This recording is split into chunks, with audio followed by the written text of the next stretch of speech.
ಆಕಾಶವಾಣಿ ವಾರ್ತೆಗಳು ಓದುತ್ತಿರುವವರು ಚೇತನ್ ಸಿವಿ. ಮುಖ್ಯಾಂಶಗಳು: ವಿಕಸಿತ ಭಾರತ ನಿರ್ಮಾಣದ ಕನಸು ಜನಾಂದೋಲನವಾಗಬೇಕು, ಪ್ರಧಾನಿ ನರೇಂದ್ರ ಮೋದಿ ಕರೆ. ರಾಷ್ಟ್ರಪತಿ ದ್ರೌಪದಿ ಮುರ್ಮು ಇಂದಿನಿಂದ ರೊಮಾನಿಯಾಗೆ 2 ದಿನಗಳ ಭೇಟಿ. ನೀಟ್ ಪ್ರಶ್ನೆ ಪತ್ರಿಕೆ ಸೋರಿಕೆ ವಿಷಯ ರಾಜಕೀಯಗೊಳಿಸದಿರಿ, ಕೇಂದ್ರ ಸಚಿವ ಜೆಪಿ ನಡ್ಡಾ. ಕಾಮನ್ವೆಲ್ತ್ ಕ್ರೀಡಾಕೂಟ ಇಂದಿನಿಂದ ಆರಂಭ, 124 ಸದಸ್ಯರ ಭಾರತ ತಂಡ ಭಾಗಿ. ವಾರ್ತೆಗಳ ವಿವರ. ವಿಕಸಿತ ಭಾರತ ನಿರ್ಮಾಣದ ಕನಸು ಜನಾಂದೋಲನವಾಗಬೇಕು ಮತ್ತು ದೇಶದ ಯುವಕರು ಈ ದೃಷ್ಟಿಕೋನದ ಅಡಿಪಾಯವನ್ನು ರೂಪಿಸಬೇಕು ಎಂದು ಪ್ರಧಾನಿ ನರೇಂದ್ರ ಮೋದಿ ಕರೆ ನೀಡಿದ್ದಾರೆ. ವಿಕಸಿತ ಭಾರತ ಗುರಿಗಳ ಕಡೆಗೆ ಗ್ರಾಮೀಣಾಭಿವೃದ್ಧಿ, ಕೃಷಿ, ಸಾಮಾಜಿಕ ಕಲ್ಯಾಣ ಮತ್ತು ಸಂಬಂಧಿತ ವಲಯಗಳ ಪ್ರಗತಿಯನ್ನು ಪರಿಶೀಲಿಸಲು ಪ್ರಧಾನಮಂತ್ರಿಗಳು ನವದೆಹಲಿಯಲ್ಲಿ ಕಾರ್ಯದರ್ಶಿಗಳ ಜೊತೆಗೆ ಉನ್ನತ ಮಟ್ಟದ ಸಭೆಯ ಅಧ್ಯಕ್ಷತೆಯನ್ನು ವಹಿಸಿದ್ದರು. ಸಭೆಯಲ್ಲಿ ಸಂಪುಟ ಕಾರ್ಯದರ್ಶಿ, ಪ್ರಮುಖ ಸಚಿವಾಲಯಗಳ ಕಾರ್ಯದರ್ಶಿಗಳು ಮತ್ತು ಪ್ರಧಾನಮಂತ್ರಿ ಕಚೇರಿಯ ಹಿರಿಯ ಅಧಿಕಾರಿಗಳು ಭಾಗಿಯಾಗಿದ್ದರು. ಸಭೆ ಉದ್ದೇಶಿಸಿ ಮಾತನಾಡಿದ ಪ್ರಧಾನಿ ನರೇಂದ್ರ ಮೋದಿ, ಜನರ ಅಗತ್ಯಗಳ ಸುತ್ತ ವಿನ್ಯಾಸಗೊಳಿಸಲಾದ ಸುಧಾರಣೆಗಳು ನಿಜವಾದ ವೇಗವನ್ನು ಪಡೆದುಕೊಳ್ಳಬೇಕು ಮತ್ತು ಅರ್ಥಪೂರ್ಣ ಪರಿವರ್ತನೆಯನ್ನು ನೀಡಬೇಕು ಎಂದು ಹೇಳಿದರು. ಸುಧಾರಣೆಗಳ ಉದ್ದೇಶವು ಸರ್ಕಾರದ ಕಾರ್ಯನಿರ್ವಹಣೆಯನ್ನು ಸುಧಾರಿಸುವುದು ಮಾತ್ರವಲ್ಲ, ಅಭಿವೃದ್ಧಿ ಹೊಂದಿದ ರಾಷ್ಟ್ರವಾಗುವತ್ತ ದೇಶದ ಪ್ರಯಾಣವನ್ನು ವೇಗಗೊಳಿಸುವುದಾಗಿದೆ ಎಂದು ಹೇಳಿದ್ದಾರೆ. ಕ್ರೀಡೆಗಳ ಅಭಿವೃದ್ಧಿಗೆ ಸಮಗ್ರ ವಿಧಾನವನ್ನು ಅಳವಡಿಸಿಕೊಳ್ಳುವ ಅಗತ್ಯವನ್ನು ಒತ್ತಿ ಹೇಳಿದ ಅವರು, ಕ್ರೀಡಾ ಪ್ರವಾಸೋದ್ಯಮವು ಪ್ರಮುಖ ಗಮನ ಕ್ಷೇತ್ರವಾಗಿ ಹೊರಹೊಮ್ಮುತ್ತಿರುವುದರಿಂದ ಜಾಗತಿಕ ಕ್ರೀಡಾ ಕೇಂದ್ರವಾಗಿ ತನ್ನನ್ನು ತಾನು ಸ್ಥಾಪಿಸಿಕೊಳ್ಳಲು ಭಾರತ ಪ್ರಮುಖ ಅಂತಾರಾಷ್ಟ್ರೀಯ ಕ್ರೀಡಾಕೂಟಗಳನ್ನು ಆಯೋಜಿಸಲು ಮುಂದಾಗಬೇಕು ಎಂದು ಪ್ರಧಾನಿ ನರೇಂದ್ರ ಮೋದಿ ಹೇಳಿದ್ದಾರೆ.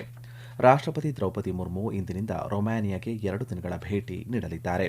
ಭೇಟಿಯ ಸಮಯದಲ್ಲಿ ಅವರು ರೊಮಾನಿಯಾ ಅಧ್ಯಕ್ಷ ನಿಕೋಸೋ ಡಾನ್, ಹಂಗಾಮಿ ಪ್ರಧಾನಿ ಇಲಿ ಬೋಲೋಜನ್, ಸೆನೆಟ್ ಅಧ್ಯಕ್ಷೆ ಮೆರ್ಸಿಯಾ ಅಬ್ರುಡಿಯನ್ ಮತ್ತು ಡೆಪ್ಯೂಟಿ ಟೀಸ್ ಚೇಂಬರ್ ಅಧ್ಯಕ್ಷೆ ಸೊರಿನ್ ಗ್ರೆಂಡೆನು ಅವರನ್ನು ಭೇಟಿಯಾಗಿ ಮಾತುಕತೆ ನಡೆಸಲಿದ್ದಾರೆ.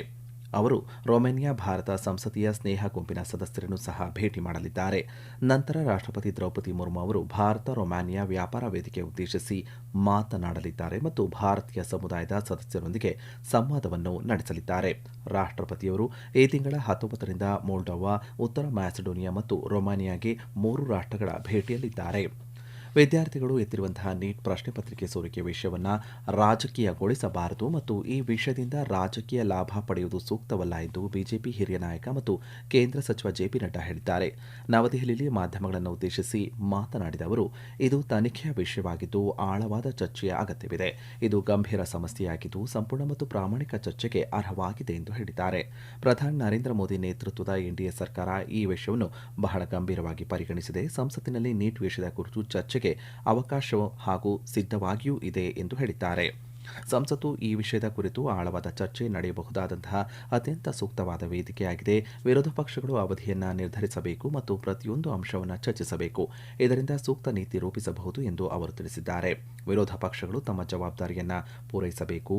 ಈ ಸಮಸ್ಯೆಯನ್ನು ಪರಿಹರಿಸಲು ಮತ್ತು ಶಾಶ್ವತ ಪರಿಹಾರದತ್ತ ಮುಂದುವರಿಯಲು ಸರ್ಕಾರದೊಂದಿಗೆ ಒಟ್ಟಾಗಿ ಕೆಲಸ ಮಾಡಬೇಕು ಎಂದು ಸಚಿವ ಜೆಪಿ ನಡ್ಡಾ ಹೇಳಿದ್ದಾರೆ. ಕರ್ನಾಟಕ, ಆಂಧ್ರಪ್ರದೇಶ ಮತ್ತು ತಮಿಳುನಾಡಿನಲ್ಲಿ ತೋತಾಪುರಿ ಮಾವು ಬೆಳೆಗಾರರ ಆದಾಯ ಕುಸಿತ ಮತ್ತು ಮಾರುಕಟ್ಟೆಗಳಲ್ಲಿ ಬೆಳೆ ಇಳಿಕೆ ಕುರಿತು ನಿರಂತರ ದೂರುಗಳು ಕೇಳಿಬರುತ್ತಿರುವಂತಹ ಹಿನ್ನೆಲೆಯಲ್ಲಿ ಕೇಂದ್ರ ಕೃಷಿ ಸಚಿವ ಶಿವರಾಜ್ ಸಿಂಗ್ ಚೌಹಾಣ್ ತೋತಾಪುರಿ ಮಾವಿನ ಕೃಷಿ, ಸಂಸ್ಕರಣೆ ಮತ್ತು ಮಾರುಕಟ್ಟೆ ವ್ಯವಸ್ಥೆಯಲ್ಲಿ ವ್ಯಾಪಕ ಸುಧಾರಣೆ ಕೈಗೊಳ್ಳುವಂತೆ ಅಧಿಕಾರಿಗಳಿಗೆ ನಿರ್ದೇಶನ ನೀಡಿದ್ದಾರೆ. ಈ ಕುರಿತು ನವದೆಹಲಿಯ ಕೃಷಿ ಭವನದಲ್ಲಿ ನಡೆದ ಉನ್ನತ ಮಟ್ಟದ ಪರಿಶೀಲನಾ ಸಭೆಯಲ್ಲಿ ತೋತಾಪುರಿ ಮಾವು ಬೆಳೆಗಾರರು ಎದುರಿಸುತ್ತಿರುವಂತಹ ಸಮಸ್ಯೆಗಳ ಕುರಿತು ಸಚಿವರು ಚರ್ಚೆ ನಡೆಸಿದರು. ಉನ್ನತ ಮಟ್ಟದ ತಜ್ಞರ ಸಮಿತಿಯ ವರದಿಯನ್ನು ಆಧರಿಸಿ ತೋತಾಪುರಿ ಮಾವಿನ ಸಂಪೂರ್ಣ ಮೌಲ್ಯ ಸರಪಳಿಯನ್ನು ಬಲಪಡಿಸುವ ನಿಟ್ಟಿನಲ್ಲಿ ಮಹತ್ವದ ನಿರ್ಧಾರಗಳನ್ನು ಕೈಗೊಂಡರು. ತಜ್ಞರ ಸಮಿತಿಯು ತೋತಾಪುರಿ ಮಾವು ಬೆಳೆಯುವ ಪ್ರದೇಶಗಳು, ಮಾರುಕಟ್ಟೆಗಳು ಮತ್ತು ಮಾವಿನ ತಿರುಳು ತಯಾರಿಕಾ ಘಟಕಗಳಿಗೆ ಭೇಟಿ ನೀಡಿ ವಾಸ್ತವ ಪರಿಸ್ಥಿತಿಯನ್ನು ಪರಿಶೀಲಿಸಿ ವರದಿ ಸಲ್ಲಿಸಿತ್ತು. ವರದಿ ಸಿದ್ಧಪಡಿಸುವುದರೊಂದಿಗೆ ಈ ವಿಷಯವನ್ನು ಮುಕ್ತಾಯಗೊಳಿಸಲಾಗುವುದಿಲ್ಲ. ನೀತಿ, ತಂತ್ರಜ್ಞಾನ ಮತ್ತು ಮಾರುಕಟ್ಟೆ ಎಂಬ 3 ಹಂತಗಳಲ್ಲಿ ಸ್ಪಷ್ಟ ಮತ್ತು ಪರಿಣಾಮಕಾರಿ ಕ್ರಮಗಳನ್ನು ಕೈಗೊಳ್ಳಲಾಗುವುದು ಎಂದು ಸಚಿವ ಶಿವರಾಜ್ ಸಿಂಗ್ ಚೌಹಾಣ್ ತಿಳಿಸಿದ್ದಾರೆ. ಕೇಂದ್ರ ಬಂದರು, ಹಡಗು ಸಾಗಣೆ ಮತ್ತು ಜಲಮಾರ್ಗಗಳ ಸಚಿವ ಸರ್ಬಾನಂದ ಸೋನೋವಾಲ್ ನವದೆಹಲಿಯಲ್ಲಿ ಪನಾಮಾದ ವಿದೇಶಾಂಗ ಸಚಿವ ಝೇವಿಯರ್ ಮಾರ್ಟಿನೆಜ್ ಅವರನ್ನು ಭೇಟಿಯಾಗಿ ಮಾತುಕತೆ ನಡೆಸಿದರು. ಸಭೆಯಲ್ಲಿ ಬಂದರು ಅಭಿವೃದ್ಧಿ, ನೇರ ಹಡಗು ಮಾರ್ಗಗಳ ಸ್ಥಾಪನೆ ಮತ್ತು ನಾವಿಕರ ಕಲ್ಯಾಣ ಸೇರಿದಂತೆ ಕಡಲ ವಲಯದಲ್ಲಿನ ಪರಸ್ಪರ ಸಾಮರ್ಥ್ಯಗಳನ್ನು ಬಳಸಿಕೊಳ್ಳುವ ಮಾರ್ಗಗಳ ಕುರಿತು ಚರ್ಚೆ ನಡೆಸಲಾಯಿತು. ಉತ್ತಮ ಭವಿಷ್ಯಕ್ಕಾಗಿ ಭಾರತ ಪನಾಮಾ ನಡುವಿನ ಸಂಬಂಧಗಳನ್ನು ಮತ್ತಷ್ಟು ಬಲಪಡಿಸಲು ಎರಡೂ ರಾಷ್ಟ್ರಗಳು ಬದ್ಧವಾಗಿವೆ ಎಂದು ಸಾಮಾಜಿಕ ಜಾಲತಾಣದಲ್ಲಿ ಸಚಿವ ಸರ್ಬಾನಂದ ಸೋನೋವಾಲ್ ತಿಳಿಸಿದ್ದಾರೆ. ಈ ವಾರ್ತೆಯನ್ನು ಆಕಾಶವಾಣಿಯಿಂದ ಕೇಳುತ್ತಿದ್ದೀರಿ. ನಮ್ಮ ಎಲ್ಲಾ ರಾಷ್ಟ್ರೀಯ ವಾರ್ತೆಗಳು ಹಾಗೂ ಪ್ರದೇಶ ಸಮಾಚಾರ ಈಗ ಆಕಾಶವಾಣಿ ನ್ಯೂಸ್ ಕನ್ನಡ ಯೂಟ್ಯೂಬ್ ಚಾನೆಲ್ನಲ್ಲಿ ಲಭ್ಯ. ನಮ್ಮ ಎಕ್ಸ್ ಖಾತೆ ಮತ್ತು ಇನ್ಸ್ಟಾಗ್ರಾಂ ಖಾತೆ ಆಕಾಶವಾಣಿ ನ್ಯೂಸ್ ಕನ್ನಡ. ಹೆಚ್ಚಿನ ಮಾಹಿತಿಗಾಗಿ ನಮ್ಮ ಫೇಸ್ಬುಕ್ ಖಾತೆ AIR ಕನ್ನಡ ನ್ಯೂಸ್ ಅನುಸರಿಸಿ. ಮಾಹಿತಿಯ ಹೂರಣ ವಾರದ ಕಾರ್ಯಕ್ರಮ ಪ್ರಚಲಿತ ವಿದ್ಯಮಾನ ಪ್ರತಿ ಬುಧವಾರ 9:15ಕ್ಕೆ.